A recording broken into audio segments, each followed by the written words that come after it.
Most gardeners are still making a huge mistake when trying to feed their soil. They pour molasses, sugar water, or other sweeteners into their beds thinking it will instantly supercharge microbes.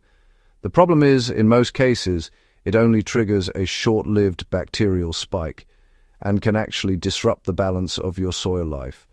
Weak microbial growth leads to poor nutrient cycling, stunted plants, and soils that slowly degrade over time. That's why I ran a series of real-world tests with something most gardeners throw away, spent yeast from brewing. The results were, honestly, pretty eye-opening. Before we get into the experiment, I want to mention a simple tool that makes this kind of testing accurate and repeatable: the 4-in-1 soil moisture meter, digital plant temperature and soil moisture test, and pH meter, sunlight intensity, backlight LCD display for gardening, farming and outdoor plants. I use it in every bed to check moisture, pH, soil temperature and sunlight intensity before applying amendments. This ensures I'm feeding microbes in an environment where they can actually thrive. It prevents a common mistake I see all the time: adding microbial food to soil that's too dry, too acidic, or too alkaline to respond. I'll leave the exact one I use in the description if you want to check it out. Most gardeners think sugar alone fuels microbes, but that's not the full story. Molasses contains simple sugars, yes, and sugar gives microbes quick energy. But microbes also need nitrogen, amino acids, and trace minerals to reproduce and maintain a stable population. Sugar alone gives a temporary burst, but it doesn't build a thriving, balanced soil ecosystem. That's where spent yeast comes in. It's essentially a protein-packed, nutrient-dense food for microbes. The dead yeast cells contain amino acids, peptides, B vitamins, and cell wall components that soil organisms love to break down. Unlike molasses, it feeds bacteria, fungi, and protozoa, effectively feeding the entire microbial food web.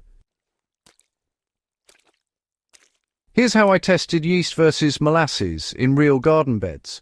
I ran this test in 3 scenarios: a raised bed garden, a backyard plot with mixed vegetables, and a hydroponic biofilter system. Each bed started with identical compost-rich soil, watered to the same moisture level, and with the same pH range, about 6.5 to 6.7, which is ideal for microbial activity. This is where that soil meter comes in handy. It lets me know if the soil conditions are right to actually observe the effects of these amendments. Without it, you can pour in amendments all day and get misleading results, because microbes simply can't respond in unfavorable conditions. For the treatments, I prepared 2 solutions: 1 tablespoon of molasses in 1 liter of water per square meter, and 1 tablespoon of spent yeast mixed in 1 liter of water per square meter.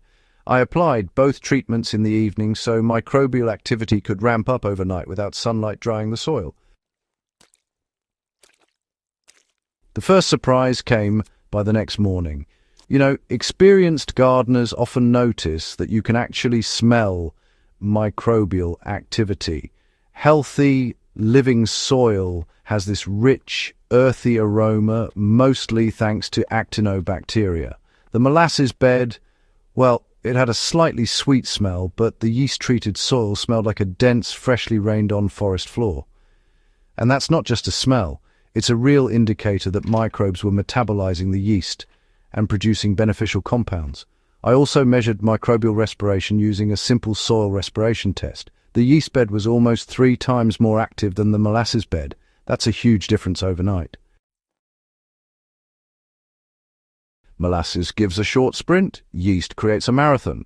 Molasses-fed bacteria metabolize sugar quickly, producing a short-term spike in activity. But once the sugar runs out, microbial populations stagnate. The soil may look temporarily active, but it doesn't sustain long-term fertility. Spent yeast, on the other hand, provides a complete nutrient package. Microbes slowly break down amino acids and peptides, releasing nitrogen and other nutrients steadily over time. This supports sustained growth of bacteria, fungi, and other key soil organisms. 3 days after application, the yeast bed still showed twice the microbial respiration of the molasses bed. Plants respond quickly when microbes thrive. The crops in the test beds were kale, bush beans and lettuce. Within a week, I noticed thicker kale stems, fuller lettuce heads and more vigorous bean vines in the yeast bed. Microbial growth is essentially unlocking nutrients for plants. Soil microbes break down organic matter into plant-available nitrogen, phosphorus, and micronutrients.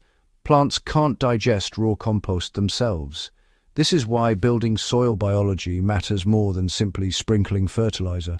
Strong microbial populations maintain soil structure, improve nutrient cycling, and help plants resist stress. The key is using the right yeast. Many gardeners think yeast equals miracle soil amendment and, well, dump baker's yeast directly into beds. That doesn't work the same way. Active baker's yeast competes with soil microbes for resources and doesn't integrate efficiently. The best results come from spent yeast, dead or inactive yeast left over from brewing or fermentation processes. This material becomes microbial food rather than microbial competition. In my experiments, 1 tablespoon per square meter, dissolved in water and applied lightly every few weeks, was enough to trigger significant microbial growth. Overdoing it can actually create imbalances or reduce oxygen levels in the soil. Hydroponic systems respond even faster. I also tested yeast in a hydroponic biofilter system. Molasses triggered a slight bacterial spike, but the yeast solution accelerated microbial biofilm formation and stabilized nutrient cycling in just 48 hours. Water clarity improved, nitrate conversion rates increased, and overall filter performance strengthened. This shows that yeast doesn't just feed bacteria, it fuels a broader microbial network, even in water-based systems.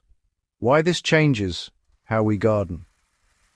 Most online advice focuses on quick fixes or sugar-based amendments.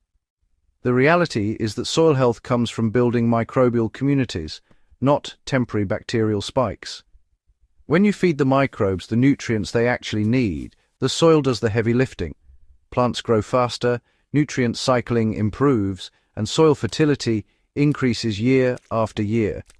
And one of the easiest ways to support this process is by monitoring soil conditions accurately. That's where a tool like the 4-in-1 soil meter comes in. By checking moisture, pH, temperature, and sunlight intensity, you know exactly when and where your microbes will respond. No guesswork, no wasted amendments. Practical takeaway for serious gardeners. Spent yeast is a cheap, overlooked, and highly effective way to boost microbial activity in raised beds, backyard plots, and even hydroponic systems.